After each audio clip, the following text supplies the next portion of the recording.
Tirupati alias Devji రాకకై ఎదురు చూస్తున్న కుటుంబ సభ్యులు జగిత్యాల జిల్లా కోరుట్ల పట్టణంలోని అంబేద్కర్ నగర్కు చెందిన తిప్పిరి తిరుపతి అలియాస్ దేవ్జీకి తన చిన్న తమ్ముడి కూతురు సుమ రాసిన లేఖ ఆమె మాటలు ప్రజలను ఆలోచింపచేస్తుందని, భూమి కోసం, భుక్తి కోసం, శ్రమజీవుల విముక్తి కోసం దున్నేవాడిదే భూమి అంటూ 1982 కాలంలో ఇంటర్ చదువుతున్న రోజుల్లోనే రాడికల్ స్టూడెంట్ యూనియన్ నాయకునిగా అజ్ఞాతంలోకి వెళ్లిన తిప్పిరి తిరుపతి ఈరోజు మావోయిస్టు సెంట్రల్ కమిటీ ప్రధాన కార్యదర్శి స్థాయి వరకు ఎదగడం మావోయిస్టు పార్టీ పట్ల ఆయనకున్న చిత్తశుద్ధికి నిదర్శనం.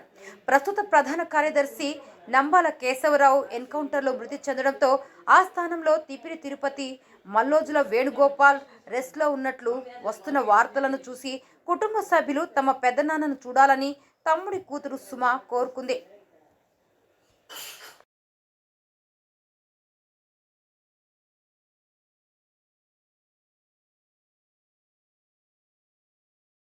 నమస్తే. కేకే న్యూస్ తెలంగాణ, జగిత్యాల జిల్లా కొరుట్ల.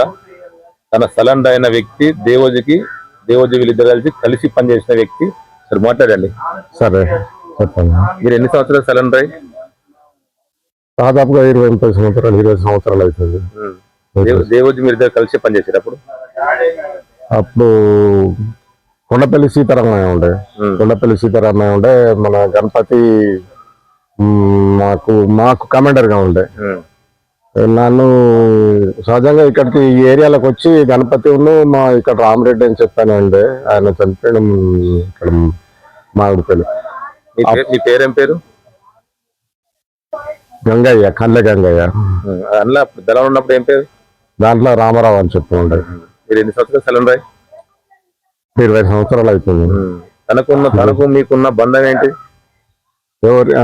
గణపతి దేవోజీకున్న మీకు అప్పుడు బంధం? అప్పుడు నేను అప్పుడే ఎస్ఎస్సి పాస్ అయిన తర్వాత ఇక ఇట్లనే చూసుకుంటే ఇప్పుడు అక్కడక్కడ పాటల ప్రోగ్రాము తర్వాత అప్పుడు కొంచెం మాకు ఇద్దరికి ఏంటంటే ఇట్లాంటి సహజంగా మేము ఆర్థికంగా లేము, అయినా కానీ మేము చదువుకున్నాం కాబట్టి ఏదో రకంగా బాగుపడాలి, డెవలప్ కావాలన్న ఉద్దేశంతో అట్లా ఉన్న వాళ్ళకు అనుకోకుండా ఈ రూట్లో కలిసిపోయినాం.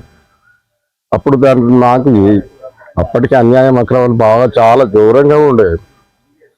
ఏదో ఒకటి చెయ్యాలన్న ఉద్దేశంతో అన్ని వదులుకొని వెళ్ళిపోయినాం. మరి ఇప్పుడు మీరు ఎక్కడ పట్టుబడ్డారు? మేము ఇక్కడ అప్పుడు ఆ మూమెంట్ లో కూడా కొరుట్లలో పోలీస్ స్టేషన్ లో ఒక 7గురిని అరెస్ట్ చేసి పెట్టిండ్రు. అరెస్ట్ చేసి పెట్టినప్పుడు మేము అక్కడ మొత్తం నాగపూర్లోనే డిసైడ్ చేసి పెట్టుకున్నారు ఏంటంటే అందరం కలిసి మాట్లాడుకొని పెట్టుకున్నారు ఏంటంటే ఇక్కడ కొరుట్లలో అటాక్ చేసి పోలీస్ స్టేషన్లో అటాక్ చేసి వాళ్ళని ఇడిపించుకొని తర్వాత ముక్కల్లో ఇంట్లో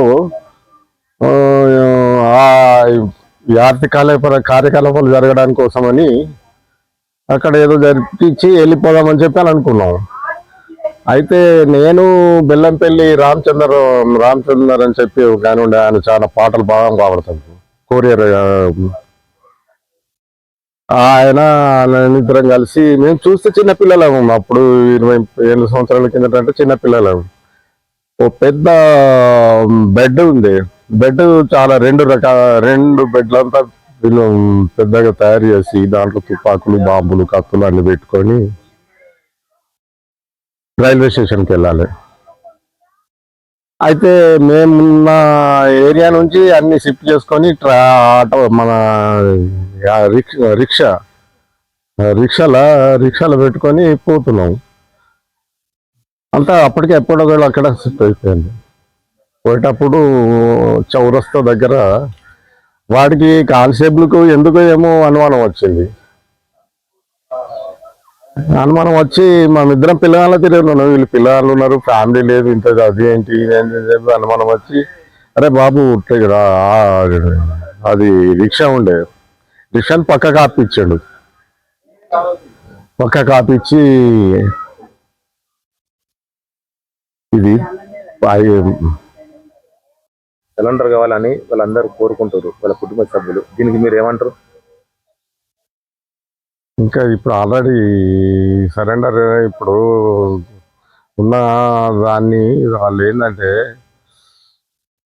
బలం కొద్దిగా ఉంది వాళ్ళ కేంద్ర బలం. ఆపరేషన్ కగారు తోటి ఇప్పుడు వాళ్ళకి ఇబ్బంది అవుతుంది కదా, అదే. వాళ్ళ పెద్ద వాళ్ళ తమ్ముని కూతురు, తమ్ముని కొడుకు వాళ్ళందరూ కలిసి మా పెద్ద బాపు మాకు రావాలని కోరుకుంటుండ్రు. మీరు ఏమంటారు దీని మీద?